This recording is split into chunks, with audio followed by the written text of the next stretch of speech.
This is the Blood Red podcast from the Liverpool Echo. Hello and welcome to the latest Blood Red podcast from the Liverpool Echo. I'm Matt Addison here with David Lynch and Theo Squires alongside me. Here as we take a look at the latest Liverpool FC stories ahead of their trip to Crystal Palace on Saturday. Liverpool left it late to beat Jose Mourinho's Tottenham on Wednesday night. We'll talk about that, plus what Jurgen Klopp had to say in his press conference on Friday morning and a look ahead to the trip to London too. We'll start, though, with a quick look back at that Tottenham game, and I'll come to you first on this one, David. Jose Mourinho claimed at full-time that the best side lost. That was very much nonsense. Yeah, I thought it was quite a big claim. I thought, to be fair to Tottenham, I thought, they did impress me, actually. I think, you've been looking at them throughout this season. I've been slightly cynical about, can they keep up this rate of finishing chances? Can they keep giving the ball up and still win games? And I think, to be fair, I think they showed at Anfield that they possibly can. To come away with 24% possession but have the chances that they had against a Liverpool side that are really good at controlling the counter, generally speaking, was actually quite impressive. But to say that they were the best side, I think was slightly pushing it. I think as good as Tottenham were, or as much as they impressed me, I thought Liverpool were the better side. The fact that Tottenham was sitting so deep and yet Liverpool was still finding those gaps and creating chances themselves sort of shows how good they are. And then at the end, obviously, showing that it's not just about their ability as a football team as well, but they've got that character and also that sort of ability to even score from set pieces as well. It's another string to the bow, and that's the reason that Liverpool are the champions. Yeah, very much so.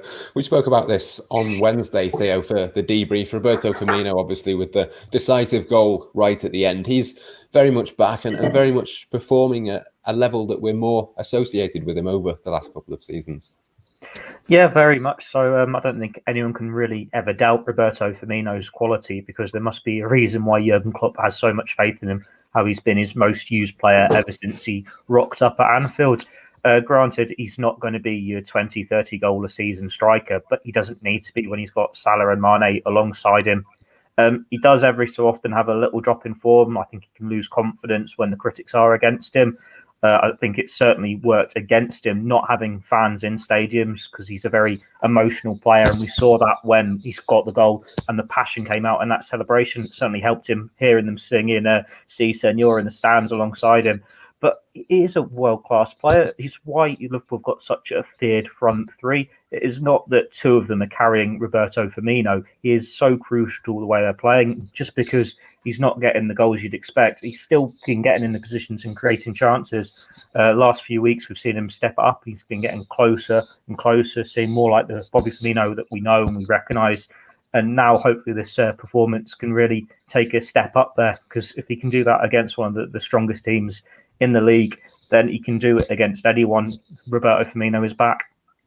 Very much so, yeah. Curtis Jones as well is a player, David, that we've spoken about a lot of late. We know how good he is. We've seen now consistently how good he is. But was that right up there, do you think, on Wednesday night as one of his best, if not his best performance for Liverpool? Yeah, I think it was the performance where we've seen sort of literally everything that he's capable of doing, and against a top opponent as well. We've spoken about that maturity in the past, but I think that's what he's just going on up level by level. Every time every week passes, he's just getting better and better, and he's just so sensible in possession. He doesn't, and he brings out the flicks and tricks at the moments they should be used, which is another sign of his growing maturity as a player, and just so much quality. He just looked. At no point did you sort of think that he's the teenager in that midfield. He was as sensible as any of them. He took up good positions. He was, strong in the tackle. Really cool head in there in a game that was tense at times. So yeah, he's a phenomenal talent, isn't he? And it's going to be a real battle for the players that are coming back to fitness now. Looking at Oxlade-Chamberlain and Naby Keita, they're going to have a battle on their hands to get back into that Liverpool midfield, because I think Curtis Jones has really, really staked a claim in this time. Yeah, that's very much the point, isn't it, Theo? That he's been so good this season that even with Keita, even Thiago, Chamberlain, all of these players, James Milner perhaps, that we're going to touch on a little bit later, there's not really anyone out of Jones, Henderson and Gini Wijnaldum that you'd want to take out of this Liverpool team right now. It's a strange one, because I think at the start of the season, if you'd ask any Liverpool fan to choose their three midfielders to start, it would have been Fabinho, Jordan Henderson, and Thiago. It's like, well, we've not seen that at all because Fabinho's had to play in defence and with the injuries and everything.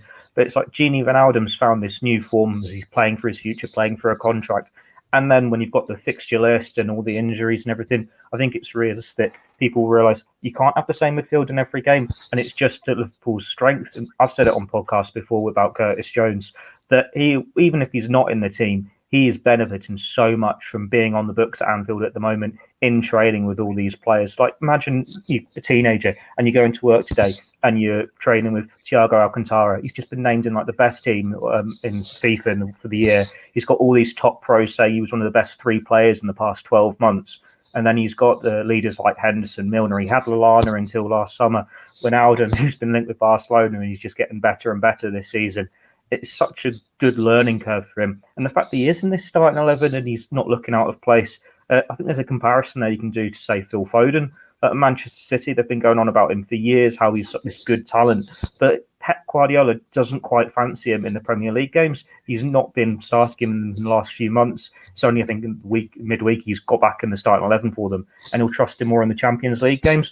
Whereas Curtis Jones, granted it might be a bit because of injuries and the options have been lacking, he's been given the opportunities and he's grabbed it with both hands. I don't think anyone with any doubts about him being in any Liverpool lineup for the rest of the season. Compare that to earlier in the season when he was being substituted at half-time in a couple of games.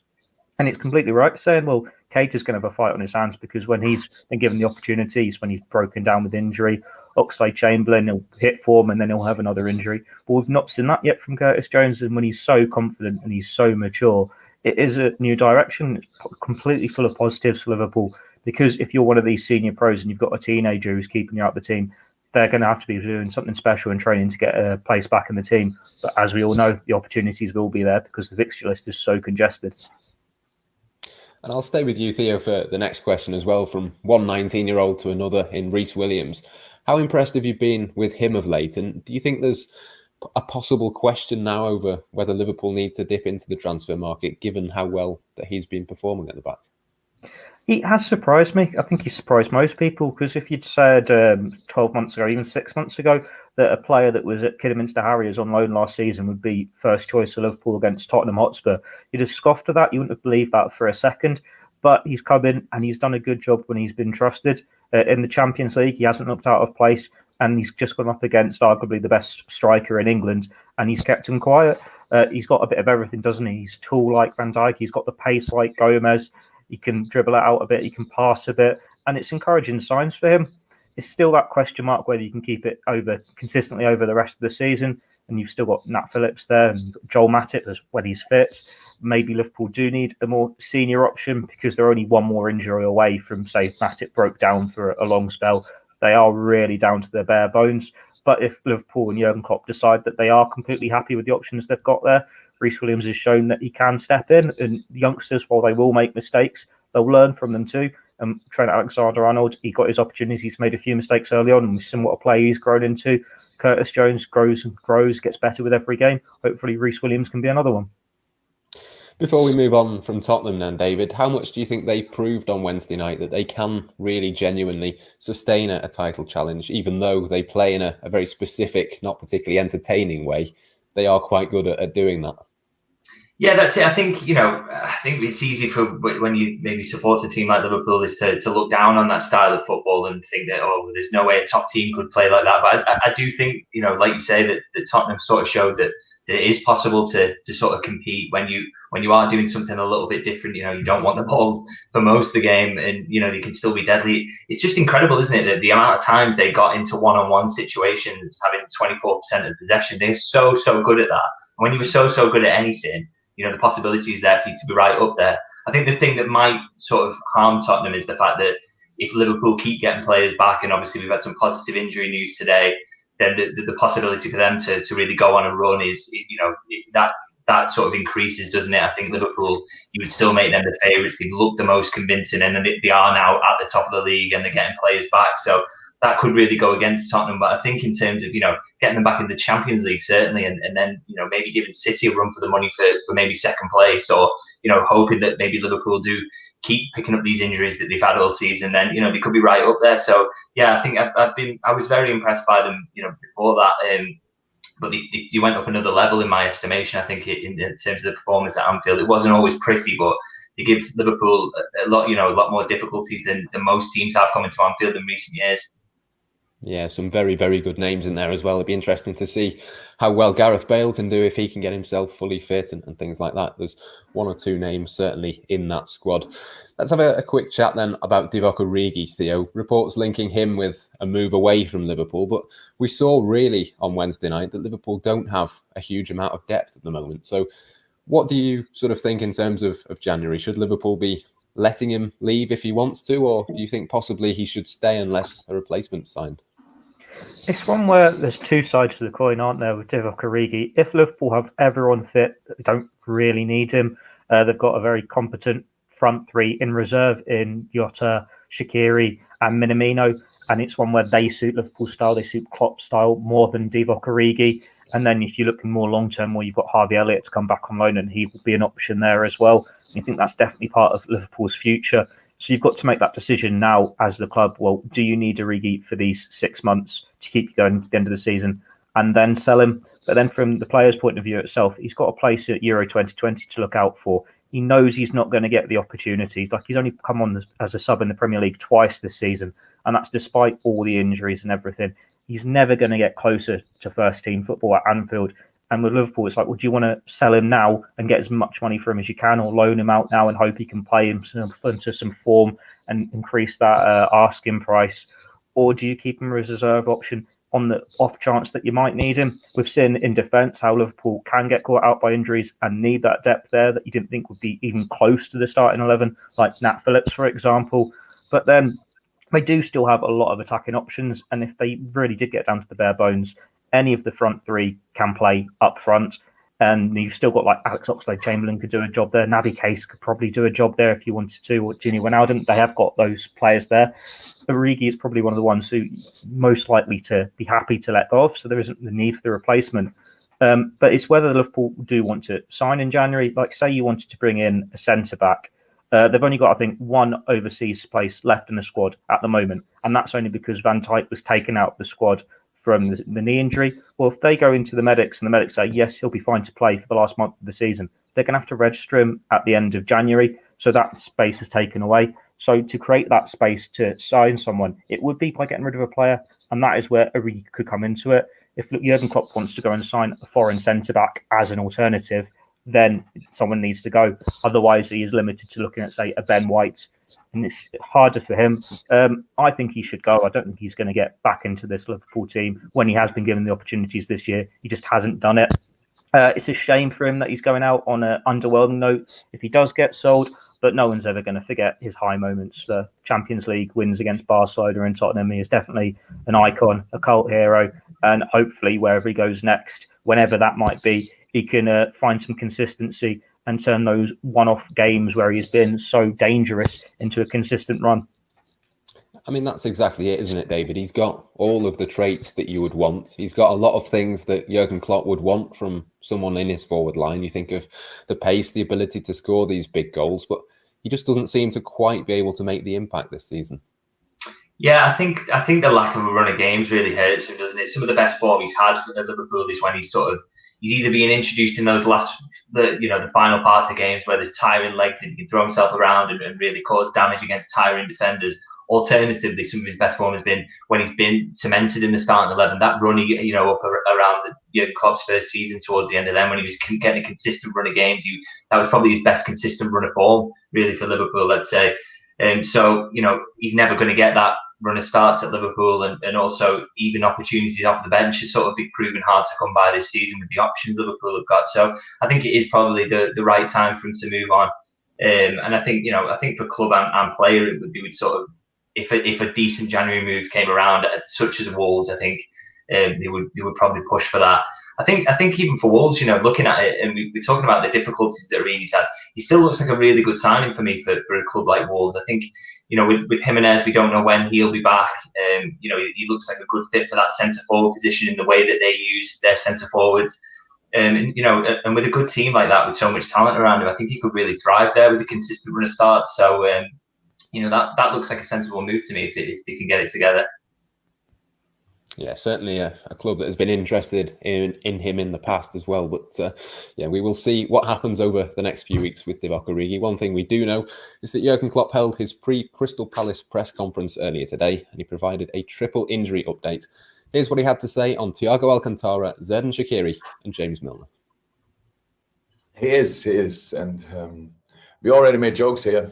But we said, I think we should sign Thiago for January. And so it gets closer and closer, and it is a good way. But we will not rush it. We cannot rush it, and he will not, because he's not allowed to rush it. So, but of course, it's nice having him on the pitch, training, doing a lot of stuff. But he was not in team training yet, and that's actually the final step.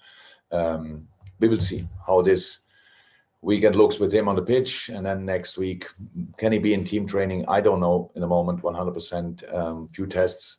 He has to pass a few tests on the pitch until we make that decision. And then, yeah, hopefully that's not only for him the case. With Millie, it will be similar. With Shaq, it will be similar. Did I forget anybody? If I forgot somebody, it's not I'm disrespectful. It's just a lot of players are injured in the moment. So. Yeah, Thiago Alcantara, Theo, the obvious big boost there. He won't be back for this weekend, but could be back in team training soon. Yeah, it's great news, isn't it, for Liverpool fans? There's always been this excitement around him, and we've not really seen him get going yet at all. I think early reports were saying that we might not see him again until the new year. So to see him potentially a week, 2 weeks ahead of schedule could be great for Liverpool going into what is going to be a busy festive period. From the glimpses we've seen, he has looked a proper player, a proper talent that we all knew. And you think if it had been any other player who Liverpool had spent that sort of money on, and there'd been so much football with injuries, you'd hear the groans and the grumbles, the doubts about his mentality. Like, we knew he had suffered injuries last year with Bayern Munich, but the fact that there hasn't been anything like that at all, that says how good he is valued, how good a player he must be, the talent he does have, and just that excitement to get him going in this Liverpool team. The fact that they can have all these injuries and still be 3 points clear at the top of the table, having just beaten Tottenham Hotspur, and then you're just about to put one of the best midfielders on the world into that side. Hopefully he can get a run of games and get going and show that quality, because I don't think we've got any doubts that he'll be able to settle into life in the Premier League. He just needs that run of games. But it's going to be a boost for everyone. We've heard the players talk about it in training now. It's just like, wow, you're all watching what he's doing. We've all seen it ourselves from like some of the clips on social media, of the way he passes a ball from a game and a half. We've seen him in action. Just what can he do in the second half of the season when Liverpool will be going out to defend the title? They'll be looking to make an extended run in the Champions League. He might not have had the biggest part in the season so far, but he didn't have the biggest part in the first half of the season for Bayern Munich. And we all know how that year turned out for them and for him last year. Yeah, there's obvious huge excitement about Thiago, David, but I suppose it's not just about him. The fact that Shaqiri and James Milner are back too, it's two more options for Liverpool at a time when they don't really have too many. Yeah, absolutely. I think you look at Shaqiri, that really takes the pressure off the front three at a time where you've got Jota out at the moment. We know we won't see him for a little while, so to have Shaqiri back would be a big boost in terms of options off the bench as well. And Milner, obviously, his versatility means that's basically a boost for all across the 11, perhaps even playing backup goalkeeper. So, yeah, that's good news as well. So, yeah, the squad's starting to look stronger. If they can get to this through this next 2 weeks now and not lose any more players, then the squad will be really looking good going into the new year. And that gives you big confidence, doesn't it, for Liverpool's title push? Yeah, I'll stay with you, David, for the next question as well. Jurgen Klopp was asked about the FIFA Best Awards. He was named for the second successive season the best manager in the world. What did you make of Klopp winning it, and also his reaction to that today, which I thought was really interesting, actually? Yeah, I think he had a point about Hansi Flick maybe not winning it. I think that perhaps feels a little bit unfair, but I suppose managing Bayern Munich to a series of trophies is probably a slightly different job to what Jurgen Klopp did at Liverpool, isn't it? You know, the ending of the wait for the Premier League title and just a fantastic job he's done since as well to look to build on that even through all these injuries. I think for me, you know, I think he is the best manager in the world. I think what he does on the budget he's done. Obviously, Liverpool have got quite a bit of money behind him, but not quite the level of the likes of Bayern Munich or even Manchester City, Manchester United, Chelsea in their own league. So for Klopp to have established Liverpool as he has, which is right at the top of the European in terms of European giants, he's right up there. Liverpool, back on the perch, so to speak, just speaks out of how good a manager is, and I think he'll have a really good shout for that title again if he can back it up by winning the Premier League title again. Yeah, absolutely. Klopp very keen to praise his backroom team as well. It's not just an award for him, of course, for Pep Lijnders and all the rest of them too. But Theo, there was 3 Liverpool players named in the team of the season. I think you mentioned it yourself earlier on. Alisson Becker, Trent Alexander-Arnold and Thiago Alcantara, of course, winning it mainly for what he's done with Bayern Munich. Do you think there was a couple of Liverpool players who were slightly unfortunate to miss out on that? I mean, Andy Robertson, for example, is one that I probably would have had in there. Yes and no. I think it's one where if we'd been in a normal calendar year, we hadn't had football suspended, we hadn't had the Champions League revamped, and Liverpool with fans and everything had been able to fully go in all fronts. And probably, if we're being honest, might have just kept up as an Invincibles last year if football hadn't been suspended and it wasn't all this uncertainty. Then maybe you would have seen more players in this team. But Bayern Munich did go on and to achieve something special. So you can understand why some of their players are in that team, like Alphonso Davies. He had an incredible year. Robert Lewandowski, I think it's a big shame for him that there's no Ballon d'Or this year because he's fully deserving of that award and he's got the FIFA Best Award. It's one where you can't really ever look past Messi and Ronaldo, can you? So maybe Salah and Mane are a bit hard done by. But Trent Alexander-Arnold is the best right back in the world. Alisson's the best goalkeeper in the world. They're deserving of their places. And I think they're all going to say, aren't they, that it's not about these individual awards of places in Team of the Year. It's about winning the Premier League. It's about winning the Champions League. Those are the medals and the accolades that really count. If you can be this position next year and you say Liverpool have won one of those trophies again, but they haven't gotten the Team of the Year, who's really bothered? They've got the prize that matters, the ones the fans care about, the ones the players really care about. It's the main thing. It's just a nice little bonus at the end of the day that you pretty much forget about within a month. Like, can anyone tell me who was in the Team of the Year last year? I certainly can't. No, certainly not. Certainly not. Don't try and test me on that. The final thing then from the press conference, David, the 5 substitutes rule was brought up once again. We know Jurgen Klopp's feelings on that. I'm in total agreement with him, to be honest. I think it would help, certainly in the welfare of the players. But we know that has been voted down again. But we do know now that Premier League teams will be allowed 9 players as substitutes on their bench for every Premier League match. What do you think the logic is behind that, and how much of a difference do you think that might make? Yeah, I'm not entirely sure how helpful that is. For Liverpool, that would just mean putting more academy players on the bench at the moment. Particularly the amount of players they've got out. So I'm not entirely convinced that that's particularly helpful. I suppose it gives you more options in a certain number of positions, and therefore you can, if you're bringing on a centre half late on in a game, you've got more of those to pick from, and who's got the least minutes in the legs and things like that. I don't know. But it's not what Jurgen Klopp wanted, is it? I mean, I've been slightly cynical about his argument on this. I think I'm not completely convinced that in every moment he's done himself favours, but I've not enjoyed the sort of sniping at him over the Spurs game and the not making a substitution in that, because I think that's a very unfair example. I think obviously in that game it was incredibly tight. You look to the bench and he's got 2 players who are only just back from injury and possibly prone to re-injury.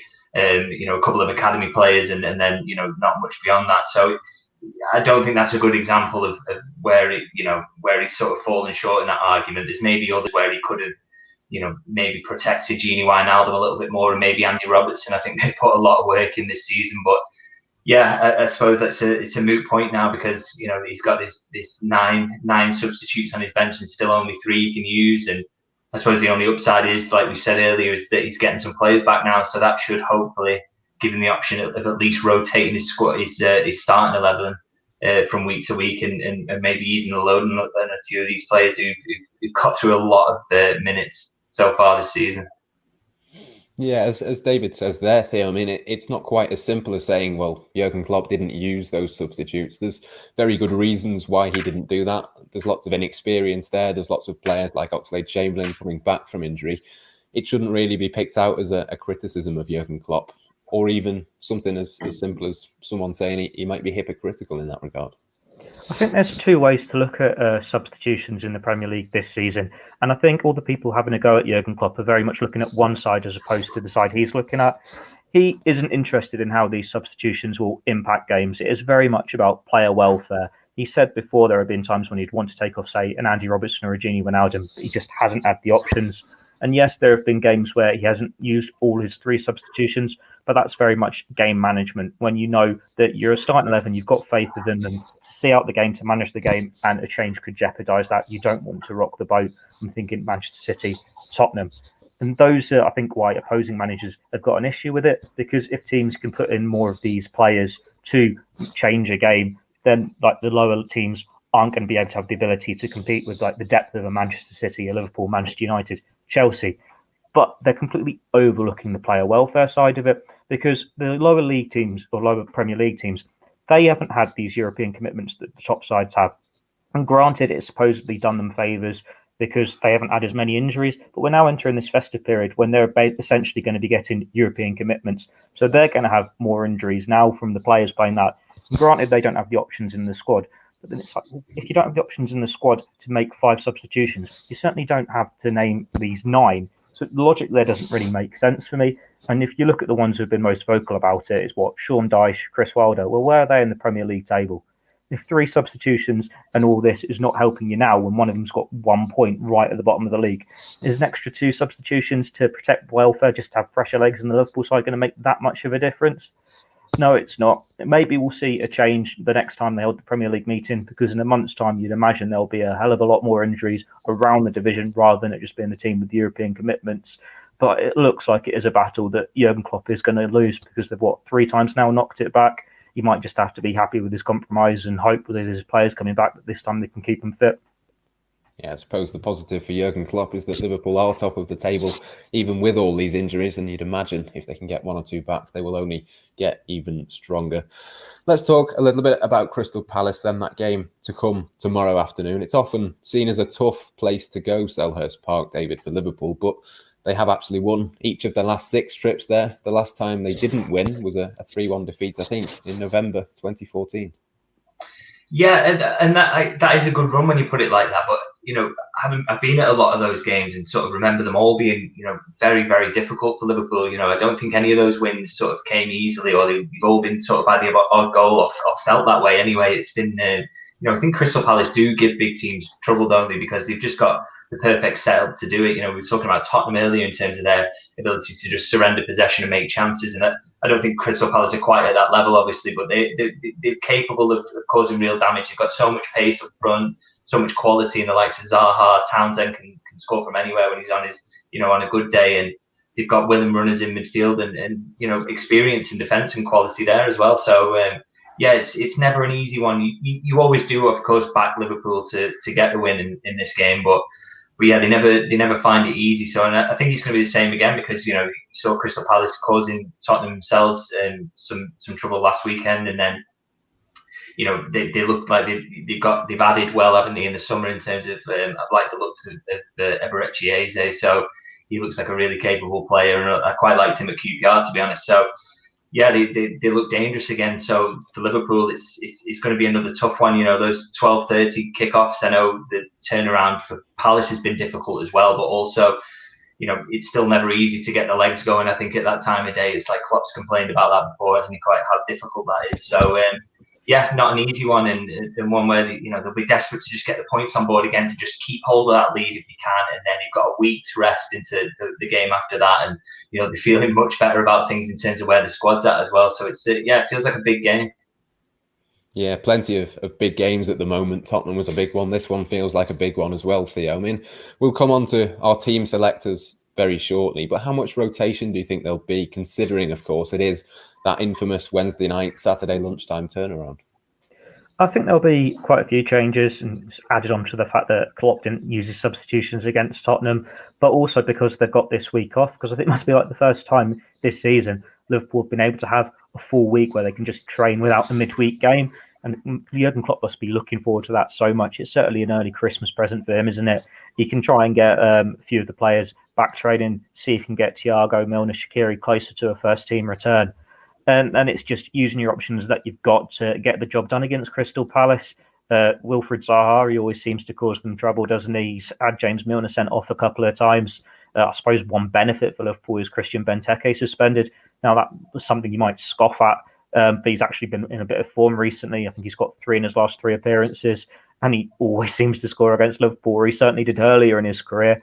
It'll be an interesting game, an interesting setup. Palace have been rather inconsistent. I think they're one of these teams that if it's against a lower side, they don't quite perform to the same level. They can suffer a shock defeat. But if it's against one of the top sides, they are capable of causing damage.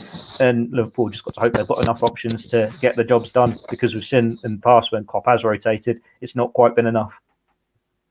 No fans inside Selhurst Park, David. We know that London now is back into Tier 3 of the COVID regulations. Liverpool, Everton, Brighton and Southampton, the only clubs across the Premier League to have fans. And obviously we know Liverpool have a huge help when fans are inside Anfield, but I suppose you could say the same for Crystal Palace as well. So how much of a boost do you think that could be for Liverpool's chances? Yeah, I mean, the atmosphere down there is always one of the key things I think that makes it difficult. I think Crystal Palace got really good young, they're great at getting young supporters in. You've got that corner there, the Homestead end, is it, where the really vocal supporters are. They're always, all the way through the game, really behind the team. And it's that sort of ground as well, isn't it? It's an older ground. The seats are really close to the pitch, and the fans can get on top of you when Palace are playing well, in particular. So yeah, I think it's even though it would have only been obviously 2,000 would have been allowed in there, we've seen that even that small number of fans can make a difference in games. So I think it is a boost for Liverpool to not have the fans in there. They'll hope to sort of take advantage of that, because Palace are on top for any period of the game or really enjoying it. They've not got that roar behind them, and it doesn't unsettle Liverpool. So yeah, for the visitors, I think you just got to be thinking, let's try and take advantage of this and not allow Palace to build up any head of steam. Because they've not got that boost behind them. Let's move on to our team selectors then. I think we can all agree on the goalkeeper, Alisson Becker, but I'll come to you, Theo, first for the back 4.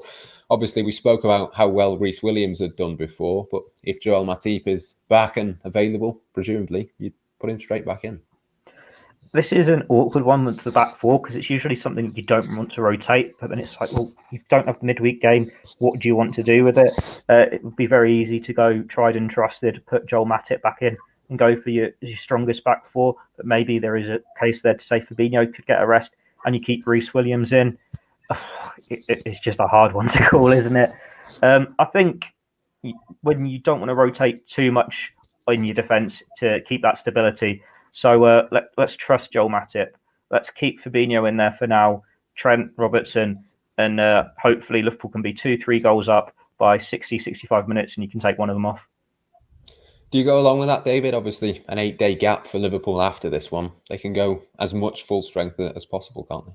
Yeah, I think Joel Matip, like Jurgen said, it was he was very close, wasn't he, to making the Tottenham game. It was just sort of a last minute thing that he didn't quite make that one. So I think you do bring him back in, and yeah, you try and keep some consistency in defence if possible. So I think to go with that sort of familiar back 5 sort of makes sense to me, definitely. And I'll stay with you then for the midfield as well. Naby Keita back. He almost came on as a substitute midweek. Do you think there's a case for maybe him coming in, or do you go with that same 3 again? I just think the concern about sort of, rushing players back and being very careful with both Keita and Oxlade-Chamberlain, who've had injuries in the past, might sort of lead Klopp to lean towards maybe going with tried and trusted. I think this is sort of my theory for the whole team, to be honest, is, other than maybe Matip, is maybe thinking about the possibility of just saying, okay, we've got 8 days after this, which is important training time for the likes of Keita and Oxlade-Chamberlain. We've spoken about the other players who can come back. So can you just say to this 11, okay, just give me one more game. Let's just try and get through this one, try and get the points on the board, and then we'll see where we're at after that. So I think in midfield, my picks would be Wijnaldum, Henderson and Jones, just to try to ask them to do one more big push and then give them a rest further down the line. Yeah, I'm in total agreement with those 3. I think there's a good chance we could see Oxlade-Chamberlain come off the bench. What do you think, Theo? Is there a case at all for Naby Keita? Naby Keita's certainly a player that when you rush him back, he seems to break down again. I think we've seen it a couple of times, haven't we, in the past month? So for him, it makes sense to give him the full week of training and see where we're at then, use him off the bench, because you don't want to risk him breaking down again. Oxlade-Chamberlain, I don't think he's had a substitute appearance yet, has he? So it would be a big ask to just throw him in from the start when he's just finding his way back into the side. But then I still think, having not made the substitutions, Jurgen Klopp will want to change something a little bit.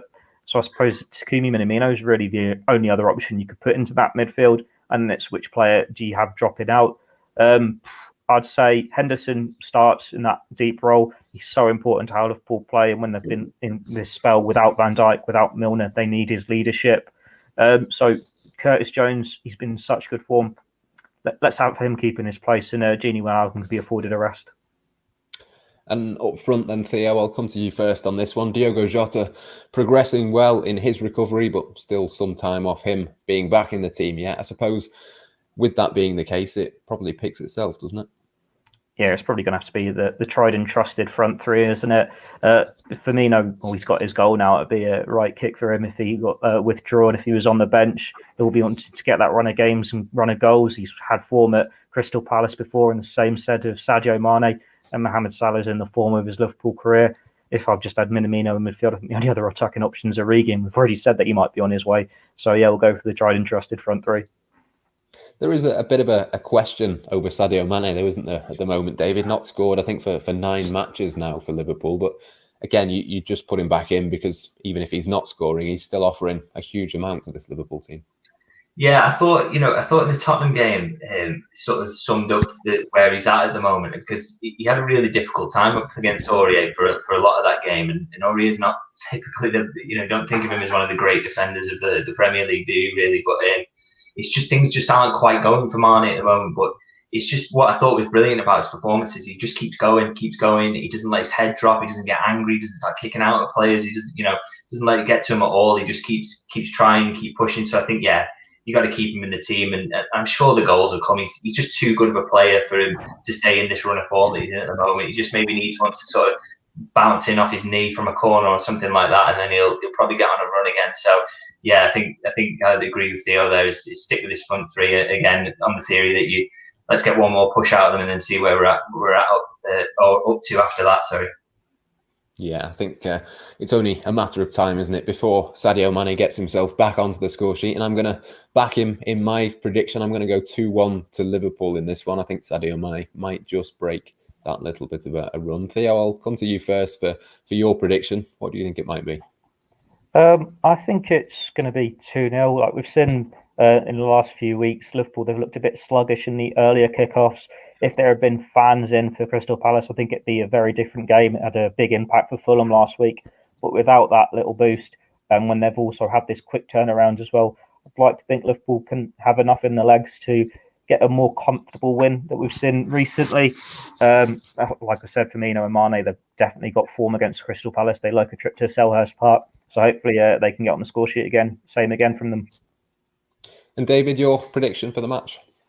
Yeah, I think I'll back a 2-0 as well. I think maybe one of those where Liverpool get a goal in the first half, try and control things, and maybe get a late breakaway. And if you could get 3 points on board and sort of avoid any more injuries, that'd be considered a perfect day for Jurgen Klopp. So yeah, I'm backing a Liverpool win. Yeah, absolutely. Liverpool wins all round then in our match predictions. It could be a difficult game at Selhurst Park, but fingers crossed Liverpool can win, pick up the 3 points and guarantee themselves top spot in the Premier League on Christmas Day. For now though, from myself, Matt Addison, from David Lynch and from Theo Squires, until next time here on the Blood Red channel, it's goodbye for now. This is the Blood Red podcast from the Liverpool Echo.